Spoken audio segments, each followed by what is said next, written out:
solve this? Well, it begins by this learn. I call this the 5 elements of learning agility. This learn, it's something really, really interesting. And when I was thinking about, hey, you know what? How do we help the people or educators to not fall into this trap? Well, they need to apply this learn. Let's go through a little bit more. First one, the lenticular vantage points. I said, what on earth is this lenticular vantage point? Well, I was in the Air Force, flying around planes for many years, and one of the interesting things that I found was this. The lens by which I saw the world change whenever I change altitude. And it's not just changing altitudes, but also the position of my aircraft relative to the ground. If I'm in the opposite side of the world, I'm at high risk. If I'm pulling the jet, I may crash into the ground because I'm not seeing the altimeter, I'm not seeing my position relative to the ground. So the lenticular vantage point is this. How do we look at different vantage points, but yet also understanding where my position is relative to the ground? So are we moving towards high intention, or are we just scoping it down? Are we looking from perspectives of our learners, or are we just looking from our perspective as educators? Many teachers are great at teaching, but they feel one thing. They have not looked at the lens of the students. They have not adapted to the next generation of learning styles.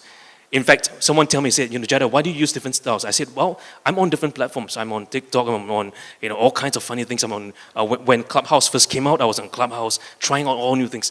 I have students on Discord, Twitch. Any one of you on Discord? Oh, you guys got to be on Discord. Oh, great. Any one of you on Twitch? You got to be there, So I said, educators should be very curious about all these new platforms that our people are on, right? Are we curious about their world, or are we more interested in for them to know about our world? And that's the difference between being interested and interesting. Are we coming across as interesting people or interested in our learners and educators and our students? That's number 1. Number 2, ecology of engagement. And I call this the whole of a person approach. You see, engaging the person is not engaging just with visual elements, auditory elements, or kinesthetic. In fact, we often hear this, they say, hey, you know what, we've got to change different styles. We need to have some visual, we have some visual learners, we have some auditory learners, we have some kinesthetic learners. How many of you believe you are visual learners? Okay, how many of you believe you're auditory learners? How many of you believe you are kinesthetic learners? Okay, how many of you believe you are olfactory learners? Okay, there's one. How many of you believe you are gustatory learners? Wow, this person's multi-road. Okay, very good. Now, it's really interesting. Research has found that there's no such thing as just a pure visual learner or a pure auditory learner. We learn in everything. And it's interesting to find that we often hear students say, hey, I'm a visual learner. Hey, I'm an auditory. We're not one of each. We learn with all senses. And in fact, if we can combine all senses, things change. And the ecology of engagement is not just with the individual, but it's also with the individual and the persons, the peers. And I like what the earlier panel said about peer-to-peer learning. The interaction there, that's another layer of learning. And the third layer is organizational learning. Learning across the organizational hierarchy. And the fourth layer, really important layer, it's community learning. I had the privilege of working with some of my friends in the Philippines, and I found community learning was such a great source of inspiration to the kids in the rural regions, because they don't have structures very much like in the more built-up world and built-up societies. And rural learning is such a great, interesting element. Community learning. And the fourth, societal, global learning. Like what we're having here, learning across the world. Ecology of engagement. That's the second element. The third element is authentic awareness. The authenticity of us having this awareness is not just awareness building, but it's about evoking awareness. You see, we can force awareness on the child, on the student, but if they don't realize it for themselves, that realization, it's not lasting. If you recall the time when you were learning something new, and this little childlike play, and you found, wow, this thing really inspired you, this thing was exciting, that thing was really exciting. It kind of captivated your attention on it. But today, we find that learning has changed to a point where we're just forcing down awareness. You've got to learn this, you've got to learn these learning objectives. We've got to cover all those different points. At this time, you're going to learn this at this time. It feels almost so robotic and systematic that it's almost lacking the sense of liveliness and spirit within the conversation.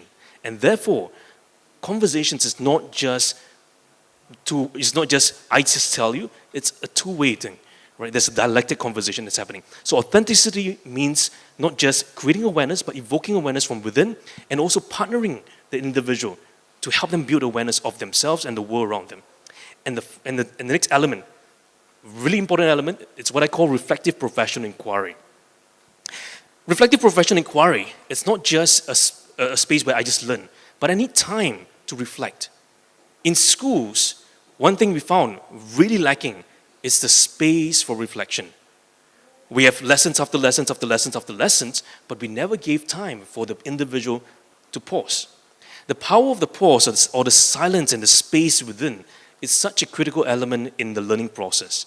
And even for adult learning as well. I spend a lot of time teaching adults, and I found one important thing is this.